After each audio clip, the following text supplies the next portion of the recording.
So, a lot of times people think that being pure in Christianity involves living a clean life, not really sinning much, going to church, reading your Bible, staying out of trouble, hanging around with the right people, going to parties, not swearing, a bunch of stuff, right? But actually, what purity in Christianity is a pure heart. And what is a pure heart? A pure heart is someone that knows that Jesus died for all of their sins, was buried and rose again for their justification. What that means is that what Jesus did on the cross has permanently set them free from the penalty of sin and from every kind of unrighteousness. So a person who has peace with God in their spirit is a person who is pure in heart. So all of our worldly actions don't contribute or take away from our purity of heart. But now the very carnally minded person will say, what are you trying to say? Does that mean that I could just go out and sin and do whatever I want? No, again, this is the carnal mind that's trying to reconcile our sinful flesh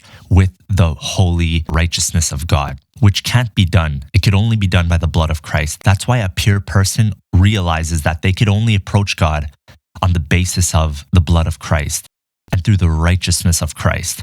So trying to attain righteousness or justification or purity or sanctification or even fellowship with God through our own merits, that is when you're not pure in heart. That's when you're unclean per se, because you're trying to approach God in what you think is righteousness, which is self-righteousness. So a pure person is someone who approaches God on the basis of what Christ did for them. It's recognizing that every time you fall short or you sin or you give in some kind of temptation or you do something wrong, you don't let that be the determining factor of if you can approach God with confidence.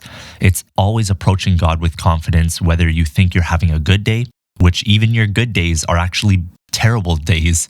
And if we have to pay for every single thing we did wrong, then you would realize you have no good days, right? And so we just discard our forms of righteousness and we rest in what Christ did. And the more you grow in your understanding that Christ didn't just die on the cross so that you can go to heaven one day and then leave it up to you to live a good life now, the more you start to grow in your understanding that Christ has actually done everything for you. He has perfectly reconciled you to God through your faith in Him. He has given you permanent fellowship with God through His work. He has permanently sanctified you, setting you apart for Himself, and you are cleansed completely by His blood. Everything that you could possibly want and desire and try to aim for in the Christian life was afforded to you by the blood of Christ.